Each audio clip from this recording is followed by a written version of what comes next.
वामपार्श्वे प्रत्यादिदेवता स्थापना ॐ अग्नेन्दोतां पुरो दधे हव्यवाहमुपरो मे देवाम् आसादयादिह ॐ भूर्भुवः स्वः भो अग्ने इहा गच्छ इहा तिष्ठ अग्नये नमः अग्निम् आवाहयामि स्थापयामि ॐ आपो हिष्ठामयो भुवस्तान ऊर्जे दधातन महेरणाय चक्षसे ॐ भूर्भुवः स्वः भो आपः इहा गच्छत इहा तिष्ठत अद्भ्यो नमः आपः आवाहयामि स्थापयामि ॐ स्योना पृथिविनो भवानक्षराणि वेशानि यच्चानः सर्वसपरथाः ॐ भूर्भुवः स्वः भो पृथिवी इहा गच्छ इहा तिष्ठ पृथिव्यै नमः पृथिवीम् आवाहयामि स्थापयामि ॐ एदं विशुर्भिचकरमेतरेदानि दधे पदं समोढमस्यपागुं सुरे स्वाहा ॐ भूर्भुवः स्वः भो नारायण इहा गच्छ इहा तिष्ठ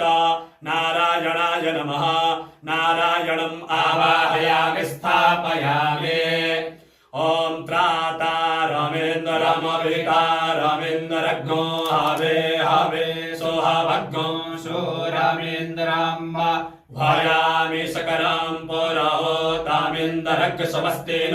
मघवाधातवेन्द्रः ॐ भूर्भुवः स्वः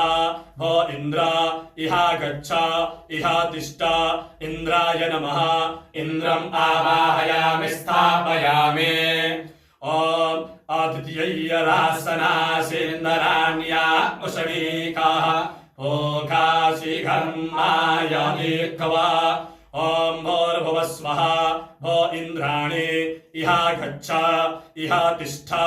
इन्द्राण्यै नमः इन्द्राणिम् आवाहयामि स्थापयामि ॐ प्रजापतेन त्वदेतान्यान्योऽभ्यसवारोपाणि परिता बभूव जतकामास्ते दोहमस्तन्न अस्तुभयक्षियामपतयोरायीणाम् ॐ भूर्भुवः स्वः भो प्रजापते इहा गच्छ इहा तिष्ठ प्रजापतये नमः प्रजापतिम् आवाहयामि स्थापयामि ॐ नमोऽस्तु सर्पेभ्यो जे के च पृथिवे मनो जे अन्तरिक्षे जे दिवि तेभ्यः सर्पेभ्यो नमः ॐ भूर्भुवः स्वः भो सर्पाः इहा गच्छत इहा तिष्ठत सर्पेभ्यो नमः सर्पान् आवाहयामि स्थापयामि ॐ ब्रह्मज्ञानां प्रथमं पुरस्ताद्विषीमतः सुरुचोभ्येन आवह सभज्ञा उपमा अस्य सतश्च जोनिमसतश्च भीमः ॐ भूर्भुवः स्वः भो ब्रह्मन् इहा गच्छ इहा तिष्ठ ब्रह्मणे नमः ब्रह्मणम् आवाहयामि